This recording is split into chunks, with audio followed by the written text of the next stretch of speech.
सभी का स्वागत है देवेंद्र क्लासेस यूट्यूब चैनल में। उम्मीद है कि आप पढ़ाई कर रहे होंगे, जबरदस्त तरीके से पढ़ाई कर रहे होंगे और रिवीजन करते रहिए अपना।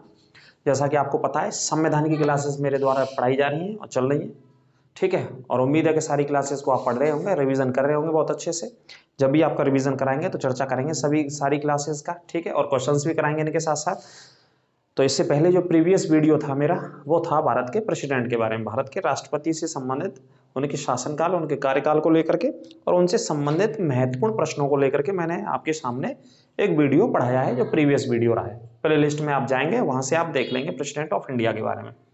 बहुत सारे नए स्टूडेंट्स को यह भी सीखना चाहिए भारत के राष्ट्रपति कौन कौन से रहे, कौन कौन से समय में रहे, वो वहां से आप जानकारी जुटाइए। अब प्रश्न बनता है कि राष्ट्रपति से संबंधित प्रश्न कौन से आते हैं, वो भी मैंने उसमें डिस्कस किए हुए हैं बहुत अच्छे से।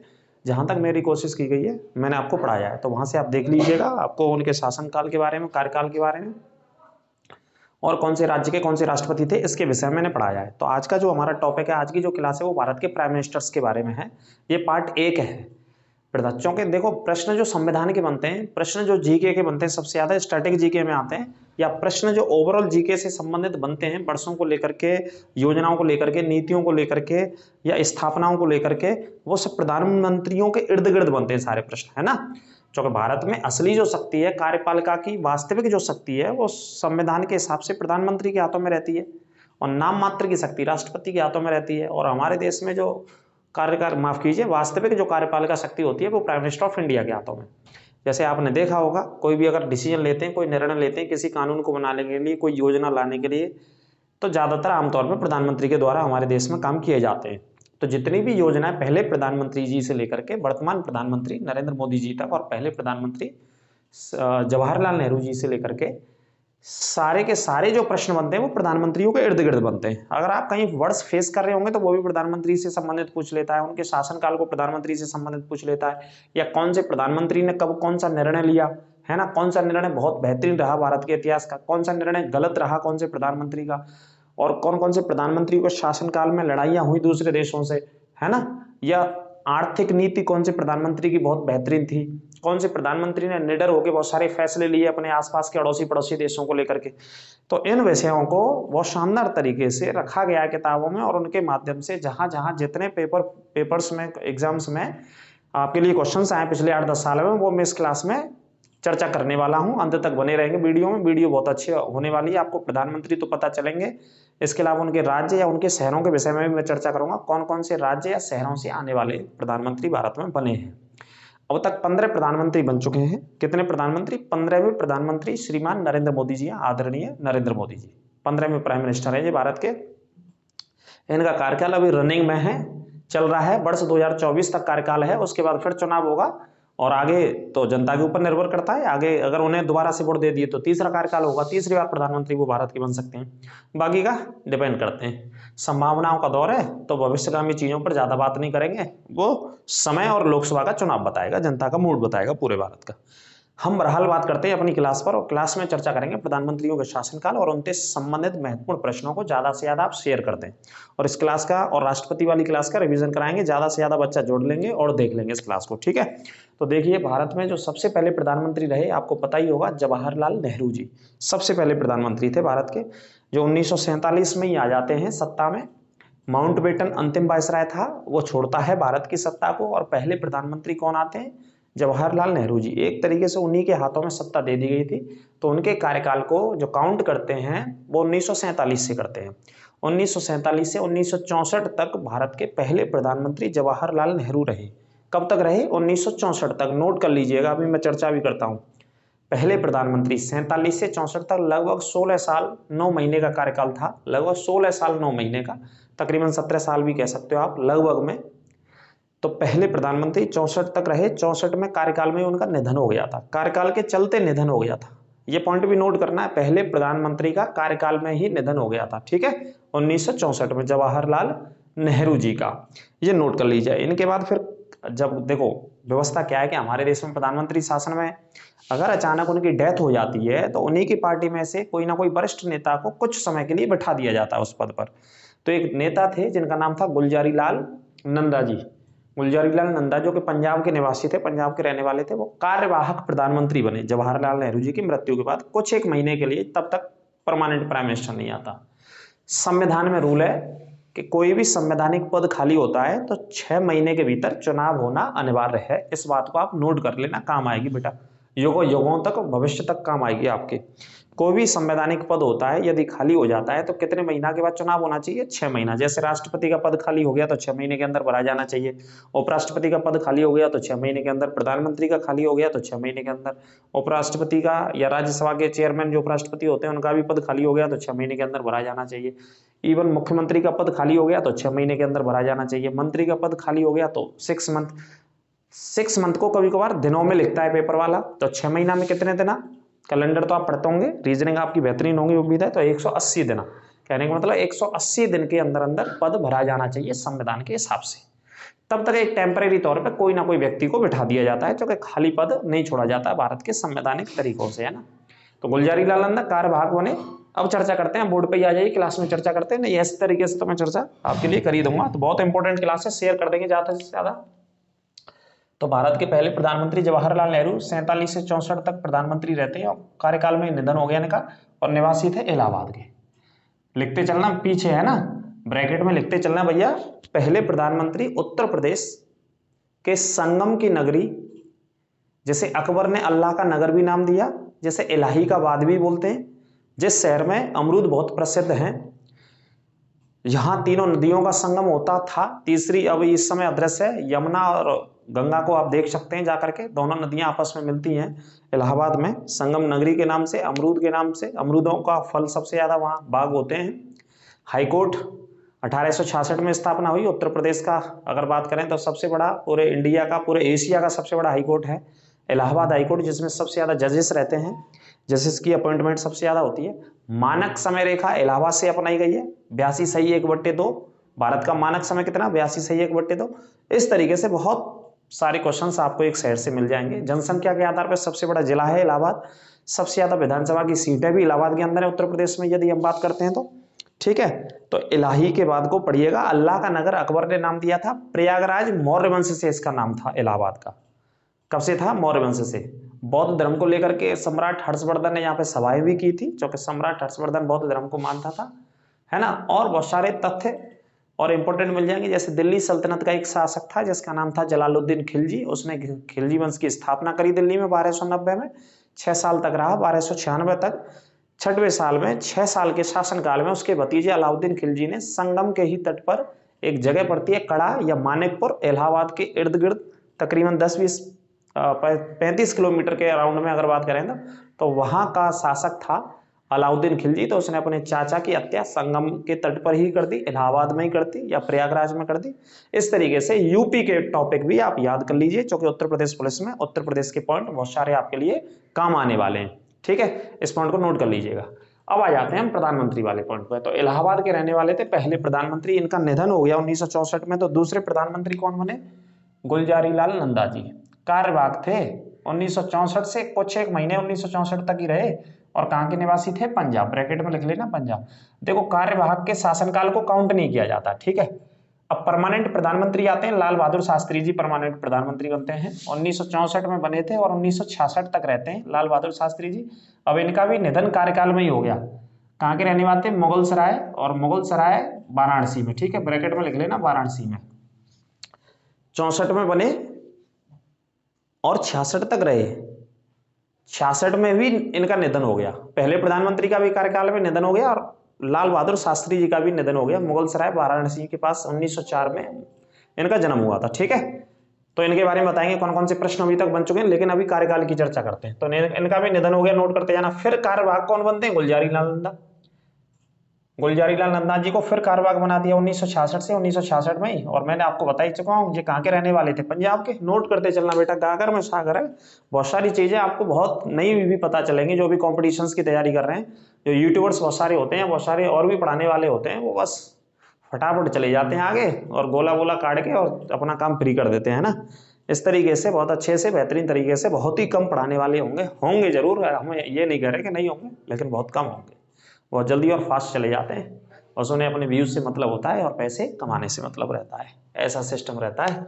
तो ये दोबारा बने कार्यवाहक पंजाब के थे। अब दोबारा आ जाइए, इंदिरा गांधी जी आती है, पहली महिला प्रधानमंत्री भारत की। प्रश्न कई बार पूछा जाता है। 1966 में प्रधानमंत्री बनती है, 1977 तक रहती है, 66 से 77 तक। और इंदिरा गांधी जी का भी जन्म कहाँ हुआ? इलाहाबाद, बोले तो उत्तर प्रदेश। अभी मैंने बताया इलाहाबाद के बारे में, है ना। पहली महिला प्रधानमंत्री इंदिरा गांधी, 1966 से 77 तक। इसके बाद आगे बात करते हैं, मोरारजी जी देसाई प्रधानमंत्री आते हैं इंदिरा गांधी जी के बाद, 77 से 79 तक रहते हैं। जो जनता पार्टी के प्रधानमंत्री है मोरारजी जी देसाई, कहाँ के? गुजरात के रहने वाले। इनके बाद फिर प्रधानमंत्री बनते हैं चौधरी चरण सिंह, 1979 से 1980 तक, 79 से 80 तक चौधरी चरण सिंह जी। जे कहाँ के साहब? बागपत के, उत्तर प्रदेश के। कौन से प्रधानमंत्री है? चौधरी चरण सिंह। इनकी याद में किसान दिवस भी मनाते हैं, ठीक है। फिर चौधरी चरण सिंह जी के बाद फिर दोबारा कांग्रेस की सरकार आती है, इंदिरा गांधी जी प्रधानमंत्री बनती है 1980 से 1984। 84 में इंदिरा गांधी जी का क्या हो जाता है? निधन। उत्तर प्रदेश की आपको पता ही है, इंदिरा गांधी कहाँ की? उत्तर प्रदेश के इलाहाबाद में जन्म हुआ था इंदिरा गांधी जी का। पहली महिला प्रधानमंत्री भारत की।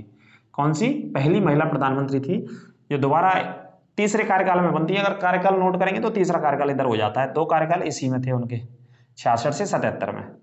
फिर 80 से 84 रहती हैं, 5 साल का कार्यकाल भी पूरा नहीं कर पाती है। 5 साल होते तो 85 में होते, तो 84 में इनकी हत्या कर दी गई थी इंदिरा गांधी जी की, उनके गार्ड्स के द्वारा ही दिल्ली में। तो निधन हो गया, इलाहाबाद की रहने वाली थी। अब इनके निधन के बाद इनके पुत्र प्रधानमंत्री बनते हैं, उनका नाम मैं भूल गया था, दोबारा से लिखा है। इंदिरा गांधी जी के बाद जो भारत के अगले प्रधानमंत्री बनते हैं वो राजीव गांधी जी बनते हैं, जो कि इंदिरा गांधी जी के पुत्र थे, ठीक है। ये पॉइंट नोट कर लेना। 84 में इनका निधन हो गया, तो पुत्र आते हैं 84 से 1989 तक। कौन प्रधानमंत्री रहते हैं? राजीव गांधी जी। ये नोट कर लेना, राजीव गांधी प्रधानमंत्री बनते हैं 1984 से 1989, ठीक है। अब राजीव गांधी जी के बाद आते हैं विश्वनाथ प्रताप सिंह, 1989 से 1990। ये सरकारें कुछ 1 साल 6 महीने, 6 महीने के लिए चली हैं। कुछ सरकारें हमारे भारत में गठबंधन की सरकारों का दौर रहता है, जैसे मिला जुला करके सरकारें बनती हैं, तो कब पता नहीं कौन सा समर्थन वापस ले ले नेता या पार्टियां, तो सरकारें गिरी हैं भारत में बहुत सारी, भारत के लोकसभा के इतिहास में या प्रधानमंत्रियों के शासनकाल में। तो आप देख रहे हैं बीपी सिंह बने यहाँ 89 में और 90 तक रही बस। कहाँ के थे? इलाहाबाद के, ठीक है। अगले प्रधानमंत्री बनते हैं चंद्रशेखर जी, 1990 में बनते हैं, 1991 तक रहे, तकरीबन कुछ 1 साल तक या कुछ महीने उसमें शामिल है। कहाँ के थे? बलिया, उत्तर प्रदेश के। इब्राहिम पट्टी इनका गांव का नाम था। चंद्रशेखर जी के गांव का नाम इब्राहिम पट्टी था, जो कि उत्तर प्रदेश के कहाँ के रहने वाले थे? बलिया के। ये नोट कर लेना, ठीक है, अच्छे से। आगे बात करते हैं पीवी नरसिम्हा राव जी। चंद्रशेखर जी के बाद पीवी नरसिम्हा राव, 1991 से 1996। ये कार्यकाल पूरा रहता है इनका, 1991 में बनते हैं और 1996 तक ऐड कर लो 5 साल। कहाँ के थे? तेलंगाना राज्य के निवासी थे। कौन से प्रधानमंत्री? पीवी नरसिम्हा राव जी। अब इनके बाद आते हैं अटल बिहारी वाजपेयी जी, 1996 से सिर्फ 16 या 13 दिनों के लिए प्रधानमंत्री बने, 96 में इनके बाद। और कहाँ के रहने वाले थे अटल बिहारी वाजपेयी जी? मध्य प्रदेश के ग्वालियर में जन्म हुआ था अटल बिहारी वाजपेयी जी का, मध्य प्रदेश के ग्वालियर में, ठीक है। कुछ शायद 13 दिन, आई थिंक लिख लेना, 13 या 16 दिन के लिए प्रधानमंत्री बने 1996 में। इनके बाद बनते हैं एच.डी. देवगौड़ा, ये 1996 से 1997 तक, 96 से 97 लगभग 1 साल तक के लिए बनते हैं। ये गठबंधनों की सरकारों का दौर चल रहा था, मिला जुला करके जो सरकारें बनती थी, है ना। आजकल जैसे नरेंद्र मोदी जी की सरकार है, तो उन पे तो भैया बहुत सारे सांसद जीत के आए, 303 सांसद बीजेपी के पूरे देश में, जो 2019 में जीत करके आए। 2014 में जो पहली बार प्रधानमंत्री बने, जब 272 लोग जीत के आए, 272 नहीं, उससे ज्यादा जीत के आए मेरे ख्याल से, मैं थोड़ा भूल गया कितने सांसद जीत के आए 2014 में। 2019 में 303 सीटें जीत के आए, जबकि सरकार बनाने के लिए चाहिए, हमारे जो लोकसभा के सदस्य होते हैं उससे आधी सीटें चाहिए होती हैं सरकार बनाने के लिए, प्रधानमंत्री बनने के लिए। 545 वर्तमान सीटें और अधिकतम संख्या कितनी है? 552 लोकसभा की, तो उसके आधे होने चाहिए, तो आपकी सरकार बन जाएगी, आप प्रधानमंत्री बन जाएंगे। कहने का मतलब जो भी नेता चुनाव लड़ते हैं हमारे भारत में, है ना। तो जब पूरी सीटें नहीं जीत पाते हैं तो गठबंधन से बनाते हैं कि 10 सांसद 50 सांसद वहां से ले लिए, 100 सांसद किसी दूसरे के थे, 60 किसी अन्य पार्टी के थे। अब पार्टियों को जरूरत होती है कि हमें बनाओ प्रधानमंत्री, हमें बनाओ भैया, तो इसी चक्कर में ये ऐसा दौर चलता रहा। 1-1 साल के लिए लोग रहे, कोई 6 महीने के लिए, कोई 9 महीने के लिए, कोई 1 साल के लिए, है ना।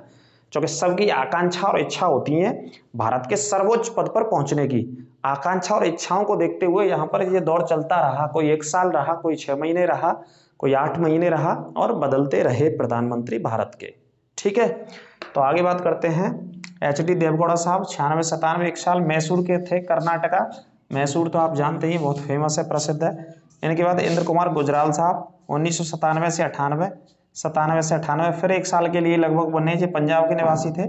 इनका जन्म वर्तमान पंजाब में हुआ था, जो कि पाकिस्तान में चला गया। ये वाला हिस्सा जहां जन्म हुआ था वो हिस्सा इस समय पाकिस्तान में 47 के बाद चला गया। अटल बिहारी वाजपेयी दोबारा आते हैं, प्रधानमंत्री बनते हैं 98 से 1999, 98 से 99, 1 साल का कार्यकाल हो गया यहाँ पे। अटल बिहारी वाजपेयी दोबारा प्रधानमंत्री बनने, एक बार बन चुके हैं 13 दिन के लिए जहां पे, और दोबारा अटल बिहारी वाजपेयी प्रधानमंत्री बनते हैं 1998 से 1999, और फिर लगातार 5 साल की सरकार चलाते हैं। फिर तीसरी बार प्रधानमंत्री बनते हैं, लिख लेना, अटल बिहारी वाजपेयी तीसरी बार प्रधानमंत्री बनते हैं 1999 से 2004 तक। 1999 से 2004 तक अटल बिहारी वाजपेयी तीसरी बार प्रधानमंत्री रहते हैं भारत के। आराम से, इत्मीनान से, धैर्य से नोट करते रहिएगा। कोई दिक्कत हो, शक, समस्या हो तो पूछिएगा, कमेंट कीजिएगा, उसके बारे में बताएंगे। तो तीसरी बार प्रधानमंत्री अटल बिहारी वाजपेयी कब तक रहते हैं? 2004 तक। आराम से लिखिएगा। अब अटल बिहारी वाजपेयी जी के बाद जो अगली सरकार आती है, अगले प्रधानमंत्री आते हैं, वो आते हैं डॉक्टर साहब, डॉक्टर मनमोहन सिंह जी। ये 2004 में प्रधानमंत्री बनते हैं, 2004 से 2014, लगातार 10 साल तक प्रधानमंत्री रहते हैं भारत के। 2004 से 2014 तक लगातार 10 वर्षों तक भारत के प्रधानमंत्री रहते हैं। कौन रहते हैं? डॉक्टर मनमोहन सिंह जी, जो कि कहाँ के निवासी थे? पंजाब के। इनका भी जन्म उस हिस्से में हुआ था जो विभाजन के बाद पाकिस्तान में चला गया। विभाजन के बाद 47 में जब विभाजन हुआ तो वो हिस्सा कहाँ चला गया? पाकिस्तान में। तो अविभाजित भारत में जन्म हुआ, ये आप कह सकते हैं वर्तमान हिस्सा पाकिस्तान में इनके जन्म स्थान का, डॉक्टर मनमोहन सिंह जी का, है ना। तो 10 साल तक रहे, 2004 से 2014 तक। अब इनके 14 के बाद कौन है आपको बताए? वर्तमान प्रधानमंत्री जी हैं भारत के, श्रीमान नरेंद्र मोदी जी प्रधानमंत्री हैं, और 15वें प्रधानमंत्री हैं, जो कि 2014 से लेकर के अभी उनका कार्यकाल चलेगा 2024 तक। 10 साल के प्रधानमंत्री वो भी हो जाएंगे भारत के।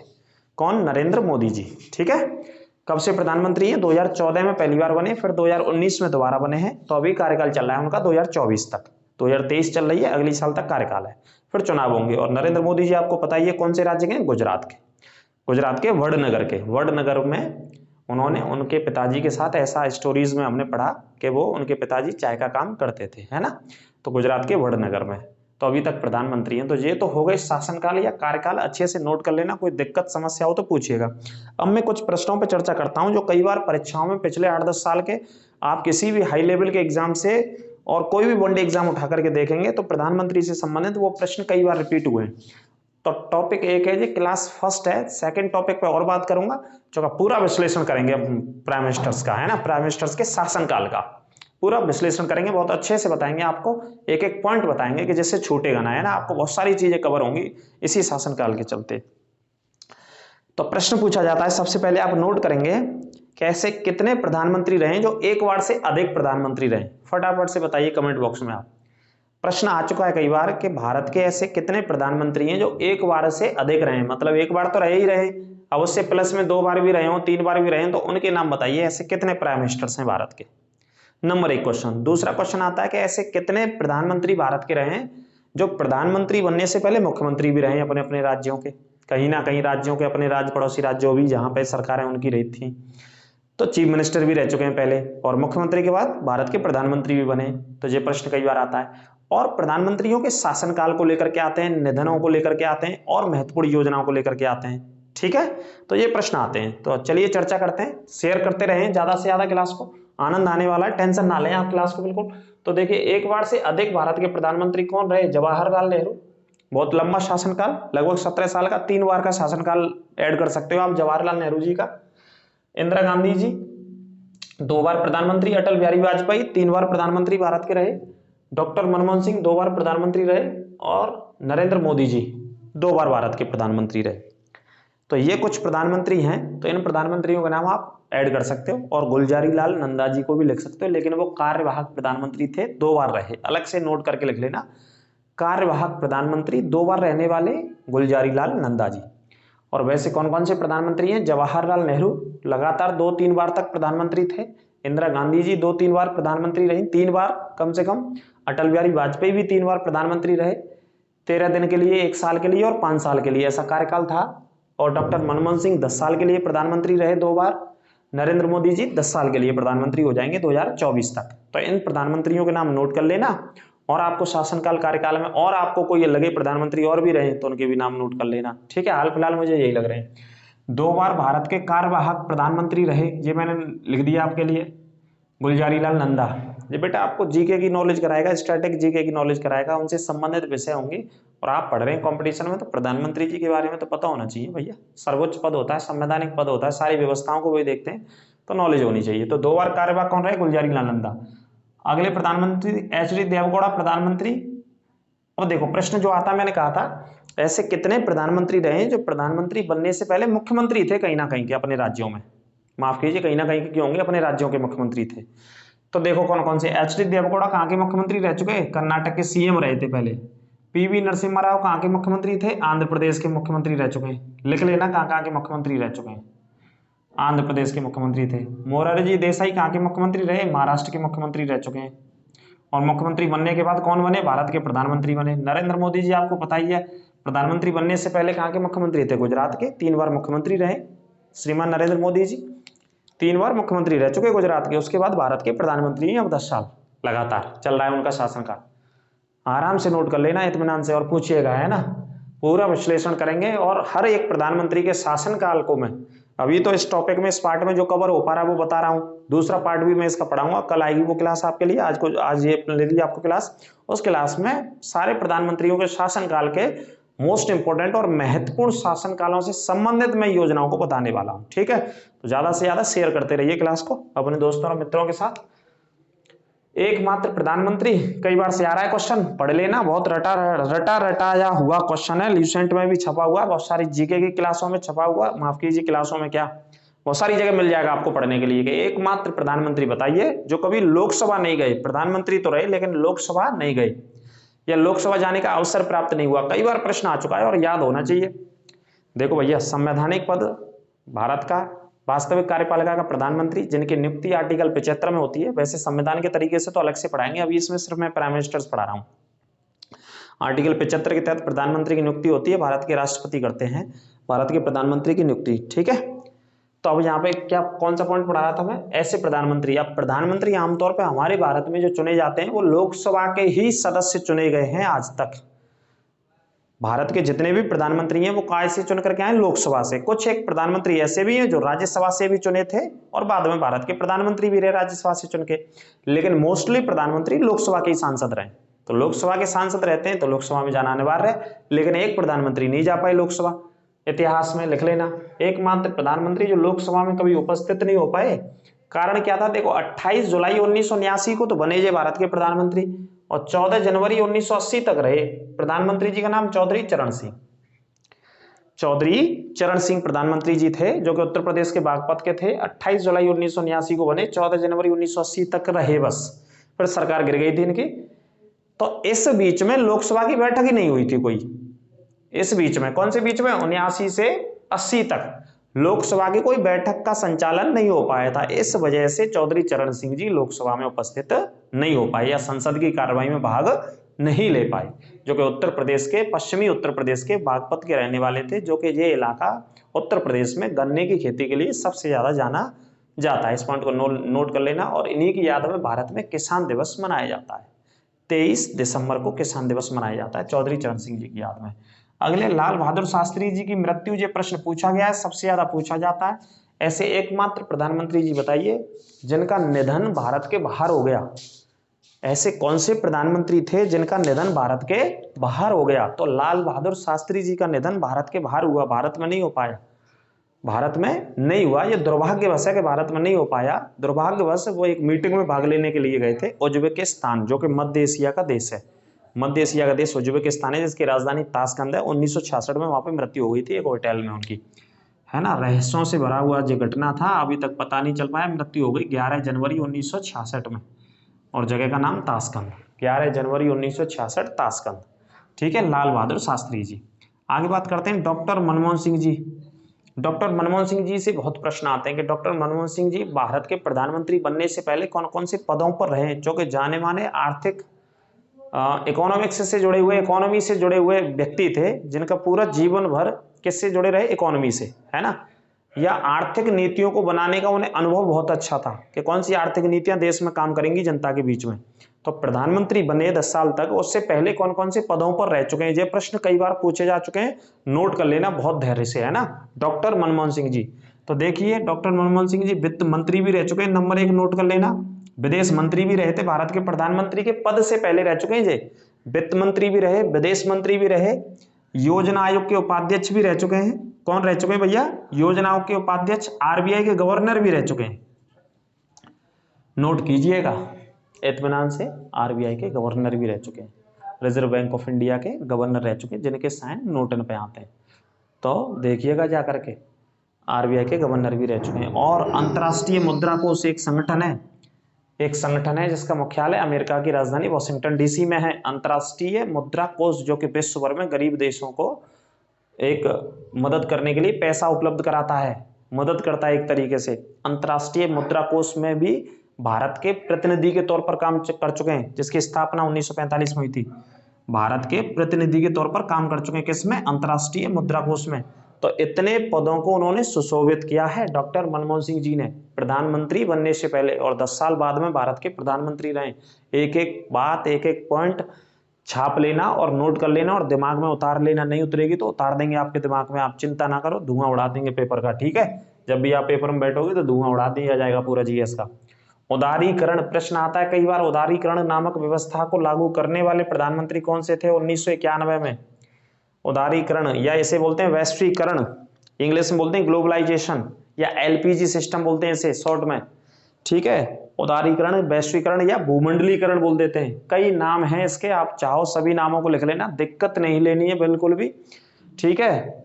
उदारीकरण का मतलब भारत की सीमाओं को खोला गया व्यापार के लिए, व्यापार को बढ़ाया गया, जो कि बंद अर्थव्यवस्था थी भारत की, क्लोज इकोनॉमी थी भारत की व्यवस्था 1990 तक। इवन आफ्टर 1990s के बाद 1991 में ओपन इकोनॉमी हुई इंडिया की, व्यवस्था को खोला गया, ओपन किया गया देश विदेशों के व्यापार को बढ़ाने के लिए, भारत से व्यापार को बढ़ाने के लिए, इससे बोलते हैं उदारीकरण की व्यवस्था। 1991 में इस व्यवस्था को कंप्लीट या लागू किया गया, धरातल पर उतारा गया। तो वर्ष 1991 थी, प्रधानमंत्री का नाम पीवी नरसिम्हा राव जी थे, और इसके जो बैकग्राउंड के हीरो थे मुख्य उदारीकरण व्यवस्था के तहत काम करने वाले, कि भारत को, भारत की जीडीपी को किस तरीके से, राष्ट्रीय आय को, भारत की प्रति व्यक्ति आय को बढ़ाया जाए, लोगों के जीवन पर फर्क कैसे पड़े, जनजीवन कैसे अच्छा हो, तो एक बहुत बड़ी आर्थिक नीतियों की आवश्यकता होती है इसके पीछे। तो जो बैकग्राउंड में हीरो थे वो थे डॉक्टर मनमोहन सिंह जी इसमें, तो उनका मुख्य योगदान था, वो उस समय के वित्त मंत्री थे। किनके साथ वित्त मंत्री थे, डॉक्टर पीवी नरसिम्हा राव की सरकार में वित्त मंत्री थे, ठीक है। तो उदारीकरण लिख लेना, वित्त मंत्री जी का नाम भी लिख लेना, मनमोहन सिंह जी का, और पीवी नरसिम्हा राव। नरेगा कौन से प्रधानमंत्री जी ने लागू करी, डॉक्टर मनमोहन सिंह जी ने लागू करी नरेगा, 2006 में लागू होती है। सूचना का अधिकार कौन से प्रधानमंत्री ने, 2005 में, डॉक्टर मनमोहन सिंह जी के शासनकाल में सूचना का अधिकार इंप्लीमेंट किया गया। राइट टू इंफॉर्मेशन एक्ट, आप किसी भी विभाग से सूचना ले सकते हैं 30 दिनों के भीतर, सिवाय डिफेंस को छोड़ करके, रक्षा को छोड़ करके, ठीक है। गोपनीय सूचना सरकार के द्वारा नहीं दी जा सकती है, वो राष्ट्रीय हित में होती है इस वजह से।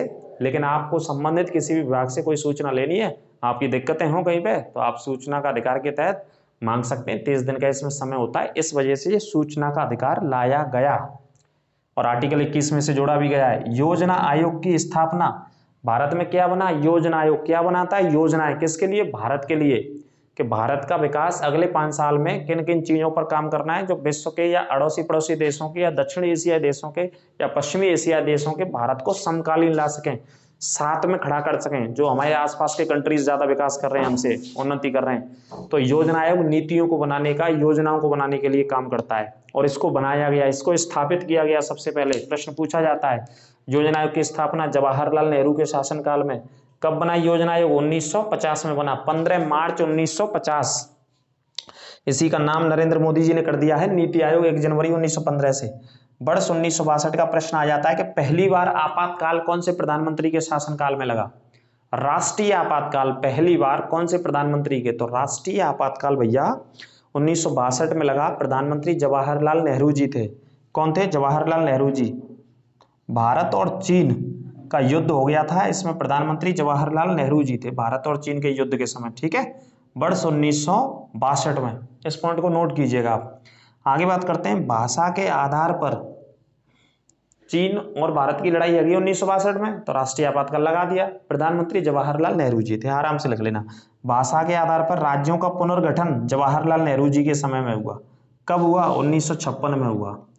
ठीक है। आंतरिक आपातकाल की व्यवस्था को किसने लागू किया? 1975 में आंतरिक आपातकाल लगाया इंदिरा गांधी जी ने। 75 से 77 तक लगभग 21 महीने तक आंतरिक आपातकाल रहा। कितने महीने तक? 21 महीने तक आंतरिक आपातकाल रहा। आगे बात करते हैं। एच.डी. देवगौड़ा दक्षिण भारत से बनने वाले भारत के पहले प्रधानमंत्री थे। आंतरिक आपातकाल लगाने वाले पहले प्रधानमंत्री या पहली प्रधानमंत्री इंदिरा गांधी जी थी, जिन्होंने 1975 में लगा दिया था और 1977 तक 21 महीने तक रहा। इसके बाद जब चुनाव हुए तो इंदिरा गांधी जी हार गई और जनता पार्टी की सरकार आई और जनता पार्टी के पहले प्रधानमंत्री बने मोरारजी देसाई। 1977 से 1979 तक जनता पार्टी, जो कि गुजरात के रहने वाले थे, जो महाराष्ट्र के चीफ मिनिस्टर भी रहे प्रधानमंत्री बनने से पहले। तो ये प्रश्न कुछ एक इंपॉर्टेंट प्रश्न पार्ट फर्स्ट है, कैसा लगा अवश्य बताइएगा। बहुत सारी उम्मीद है कि आपने नॉलेज यहाँ से ली होगी और बहुत सारे बच्चों को पता भी होंगे, तो रिवीजन उनका हो गया होगा।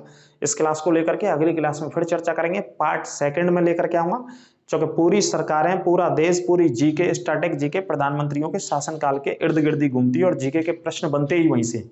तो इस वजह से सेकंड पार्ट कल की चर्चा और हम करेंगे। पहले प्रधानमंत्री से लेकर के अंतिम प्रधानमंत्री श्रीमान नरेंद्र मोदी जी को लेकर के चर्चा करेंगे। उनकी बहुत सारी योजना जो कि एग्जाम्स में पूछी गई हैं पिछले, अगर बात करें तो नरेंद्र मोदी जी को भी 10 साल हो जाएंगे। उनसे पहले 10 साल डॉक्टर मनमोहन सिंह जी थे और उनसे पहले बहुत सारे और प्रधानमंत्री थे। उनके शासनकालों को लेकर के मैं बताऊंगा कौन सी पंचवर्षीय योजना में कौन सी महत्वपूर्ण योजनाओं को उन्होंने लागू किया, जो एग्जाम्स में बेटा कई बार पूछी गई। तो क्लास कैसी लगी ये बताइएगा जरूर, और शेयर ज्यादा से ज्यादा कर दिया करो अपने दोस्तों और मित्रों के साथ, क्योंकि आपको पता है पूरा फ्री ऑफ कॉस्ट कोर्स चल रहा है हमारा, कोई इसका चार्ज नहीं है किसी भी तरीके का। आप किसी भी एग्जाम में बैठ सकते हैं। जीएस यहाँ से पढ़ करके जीएस का क्वेश्चन आपका बाहर नहीं जाएगा, ये गारंटी है हमारी पूरी आपके साथ। ठीक है। तो आपके भविष्य को देखते हुए, आपकी आने वाली भर्तियों को, आगामी भर्तियों को देखते हुए लगातार मैं जीएस आपके लिए पढ़ा रहा हूँ और लगभग सभी टॉपिक्स मैंने कंप्लीट कर दिए हैं। संविधान की क्लासेस चल रही है, प्ले लिस्ट में आप जाएंगे तो जीएस के सभी टॉपिक्स आपको मिलेंगे और उत्तर प्रदेश से संबंधित भी टॉपिक्स आपको मिलेंगे। लाइक करना भी ना भूला करो और अपने मित्रों दोस्तों के साथ सोशल मीडिया प्लेटफॉर्म पर शेयर कर दिया करो क्लास को, है ना। तो मिलते हैं अगली क्लास में, आपसे फिर मुलाकात करते हैं। तब तक के लिए आप मस्त रहिए, खुश रहिए, नमस्कार।